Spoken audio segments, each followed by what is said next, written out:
안녕하세요, 구독자 여러분 반갑습니다.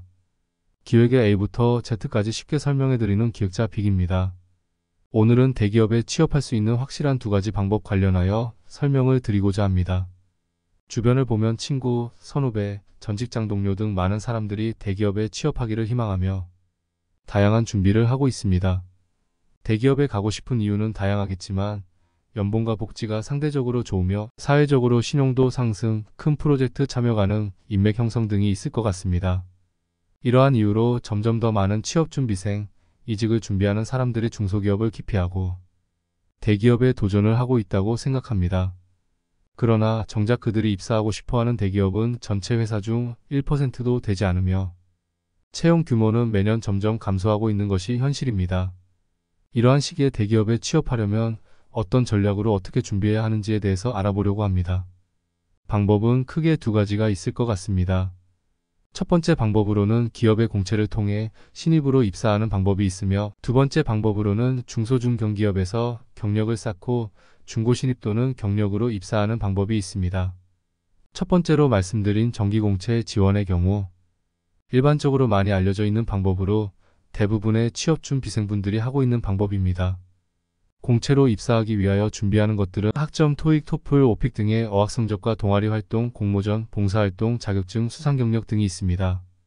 이러한 준비를 잘해서 공채로 취업을 할 수만 있다면 가장 좋지만 쉽지 않은 것이 현실입니다. 그래서 저는 다른 방법으로 대기업에 입사를 했었는데 그 방법을 제 커리어를 바탕으로 간략히 설명드리겠습니다. 저는 예상보다 수능을 못 봐서 원하는 인서울대학에 진학하지 못하였고 지방에 위치한 X대학교의 컴퓨터 관련 학과에 입학을 했습니다. 군대를 다녀온 뒤 3학년쯤 되니 취업에 대한 부담감이 다가왔습니다. 그때 제 주변을 둘러보니 이미 주변 친구, 선후배들은 삼성, LG, 현대, 신세계, CJ, 네이버 등의 회사에 취업하기 위해 어학성적과 대외활동, 공모전, 자격증, 봉사활동 시간 등을 채우고 있었습니다. 저도 대학 생활을 성실하게 한 편이지만 그 당시 대기업을 준비하는 친구들에 비해 어학, 공모전, 수상 경력, 봉사활동 시간 등이 현저히 부족했습니다. 그래서 남들에 비해 스펙이 부족했다고 판단했던 저는 그 스펙을 따라잡기 위해 노력하는 것이 아닌 다른 부분의 강점을 키워서 저를 어필해야겠다고 생각을 했고, 그 방법은 남들보다 빠르게 취업을 해서 경력을 쌓고 그 경력을 나의 주무기로 삼아서 대기업에 가야겠다 였습니다. 그래서 저는 대학교 3학년 여름방학 기간 동안 약 30개 정도 되는 벤처기업 대표님들에게 학교와 병행을 할 수 있는 조건으로 취업을 하고 싶으며 월급은 출퇴근, 교통비, 식대 정도의 열정페이만 줘도 괜찮다. 저는 아직 학생이지만 회사에서 실무를 배우며 경험을 쌓고 싶습니다.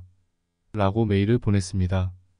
메일을 보낸 지 일주일 정도 되는 시점에 딱 한 명의 대표님만 연락을 주셨고 간단한 면접을 통해 함께 일하기로 하였습니다. 그 당시에는 기획자가 아닌 앱개발자로 취업을 하였고 기획자가 없어 기획 업무도 병행을 했습니다. 약 7개월 정도 일한 시점에 저는 개발자보다는 기획자가 더 어울린다고 생각을 했고 기획 업무에 집중할 수 있는 회사를 찾던 중 직원이 약 20명 정도 되며 일반 기업을 대상으로 SI를 하는 중소기업에 취업을 하게 되었습니다. 그 당시 저는 대학교 4학년이었고 이미 졸업 논문 및 학점은 대부분 채운 상태라 시험 기간에만 학교를 나가도 되는 상황이었습니다. 참고로 저는 현재는 이력서를 쓸 때 이 회사를 첫 번째 회사로 쓰고 있으며 그 이유에 대해서는 다음에 이직 관련된 컨텐츠에서 자세하게 설명드리겠습니다. 첫 번째 회사에서는 기획과 관련된 전반적인 부분에 대해 배웠으나 제안서 작성, 마케팅 업무 등 불필요한 업무가 많다고 판단해 약 1년 반 정도 근무한 뒤 공공기관을 대상으로 SI를 하는 조금 더 큰 중소기업으로 이직하게 되었습니다. 두 번째 회사에서는 기획자가 작성해야 하는 문서에 대하여 전반적으로 숙지하였고 나름 큰 프로젝트를 혼자 진행해 보기도 하며 PM 역할도 하는 등 2년 반 동안 다양한 경력을 쌓았습니다. 이렇게 벤처기업을 제외하고 순수 기획자로서 약 4년 정도 경력을 쌓았을 때 제 나이는 29살이었습니다. 주변을 둘러보니 대기업 공채를 1년 이상 꾸준히 준비해서 국민은행, SK 등에 들어간 친구들도 있었으며 결국 대기업은 포기하고 공무원 준비를 하는 친구도 있고 중소기업에 취업한 친구도 있었습니다.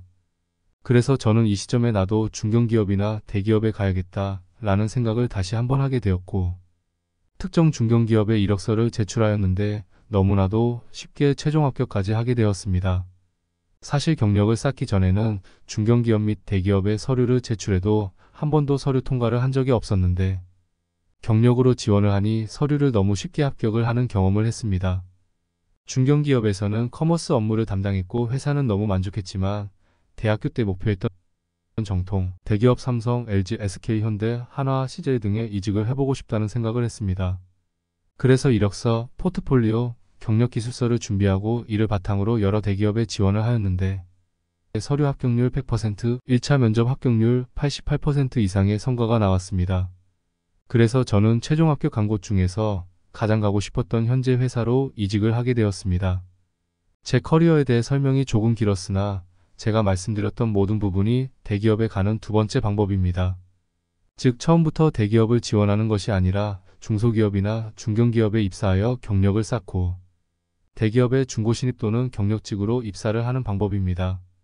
모두가 저와 같은 방식으로 진행하는 것이 정답이라고 말씀드리는 것은 아니며 저처럼 지방대학을 나왔거나 다른 지원자에 비해 스펙이 부족하다고 생각되거나 스펙은 충분한 것 같은데 1차 서류 전형에서 자꾸 떨어지거나 신입공채 경쟁률을 뚫는 것이 두려우신 분들은 제가 진행했던 것처럼 중소기업부터 시작해서 경력을 바탕으로 대기업으로 이직하는 것도 방법이 될 수 있다고 생각합니다. 다만 두 번째 방법으로 대기업에 지원을 할 때는 중소기업에서 어느 정도의 경력을 쌓고 이직하는지에 따라 전략이 달라질 수 있으니 이런 부분까지 고려하여 결정을 하시는 것이 좋습니다. 첫 번째, 중소기업에서 근무 경력이 1년 미만이다. 이런 경우에는 신입공채로 지원하는 것이 좋습니다. 대부분의 회사에서는 1년 미만의 근무는 경력으로 인정해주지 않는 경우가 많습니다.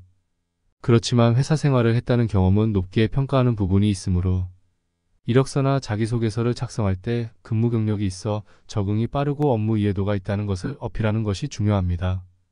두 번째, 중소기업에서 근무 경력이 1년 이상 2년 미만이다.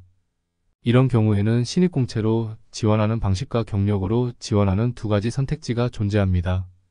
신입으로 지원했을 경우에는 경력을 풍부한 인재이기 때문에 다른 지원자에 비해 강점이 될 수 있으며 경력으로 지원하는 경우에는 본인이 연봉이나 직급 등의 처우 협의를 할 때 신입보다 더 좋은 조건으로 진행이 가능합니다.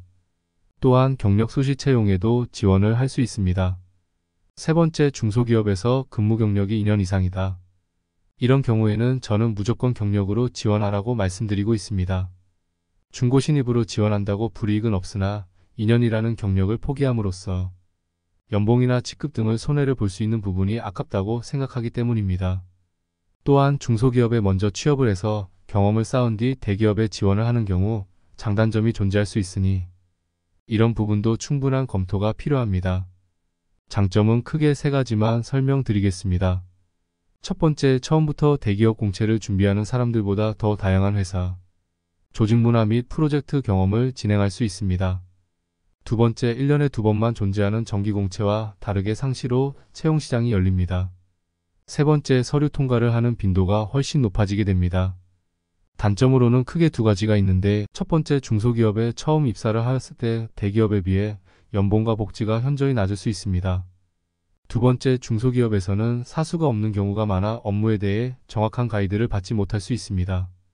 이처럼 대기업에 취업하는 방법 두 가지와 어느 타이밍에 이직을 해야 하는지, 중소기업을 거쳐 대기업에 이직하는 방법의 장단점에 대해 설명드렸습니다.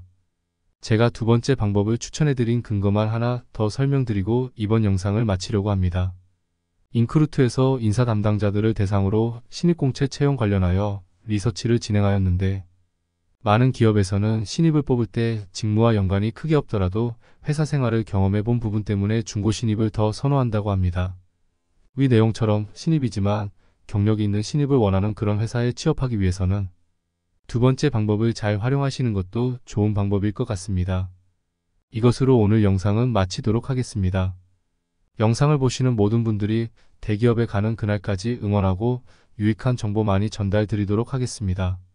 오늘 영상에서 유익한 정보가 있었다고 생각되시면 구독과 좋아요 부탁드립니다. 오늘도 고생 많으셨습니다. 감사합니다.